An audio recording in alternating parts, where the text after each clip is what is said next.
Dear learners, welcome. Cardiovascular system is one of the most important systems in the human body.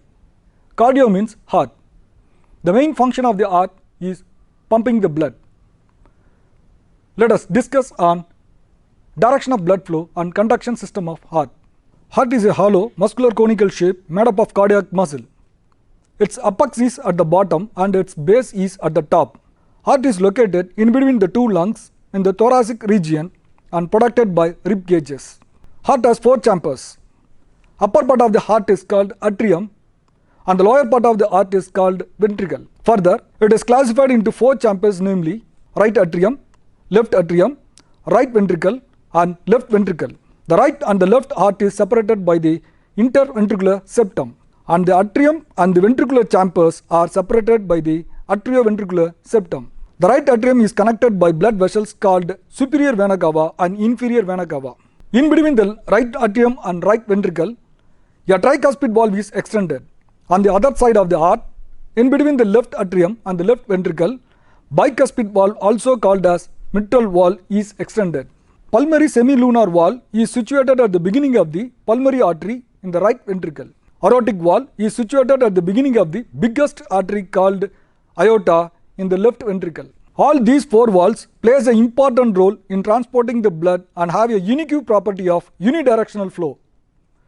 Never been a reverse directional flow, just like as a cycle tube valve. For better understanding, let me use a diagram conceptually developed. Look at the parts of the heart. The deoxidized blood, blue colored, above the shoulder level of the body are collected through superior vena cava, and below the shoulder level of the body, entire deoxidized blood is collected through the inferior vena cava at the right atrium. From the right atrium, deoxidized blood is pumped through the tricuspid valve to the right ventricle. From the right ventricle, deoxidized blood is pumped towards the lungs, that is, away from the heart, through pulmonary artery for purification process. Remember, arteries always carries the pure blood, but pulmonary artery is the only artery that carries the impure or deoxidized blood. Once the deoxidized blood is get purified at the lungs, it is transported towards the heart through pulmonary vein to left atrium. Again, remember, veins always carries the impure blood, but pulmonary vein is the only vein that carries the pure blood. From the left atrium, the blood is pumped to the right and left ventricle through the bicuspid valve. From the left ventricle, oxidized blood is pumped through the biggest artery called aorta to the entire body.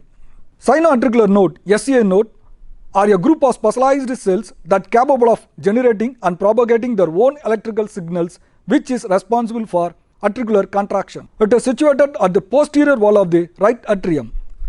SCA node is also known as the pacemaker of the heart. Once the signals propagates, the entire atrium is contracted with the sound lub. This leads to the transmission of signals to the atrioventricular node, that is AV node, situated at the atrioventricular septum and connected to the bundle of S. Further, it is divided into two branches, right and the left, extended towards the Purkinje fibers. This spreads the entire ventricular chamber, which is capable of creating a forceful contraction of entire ventricular chamber with the sound dub. But it takes approximately about 0.13 seconds to propagate the entire ventricular chamber before the atrium gets relaxed. This delayed propagation causes the ventricular chamber to be filled with the blood ejected from atrium. Though the heart is capable of generating its own electrical stimulation, its rhythm can be altered by central nervous system. More specifically, the 10th cranial nerve called vagus nerve, innervated from the brain to the heart, can alter both the number of beats per minute and also its intensity, that is force of contraction. Hope you all understood the concept of direction of blood flow and conduction system of heart. Thank you.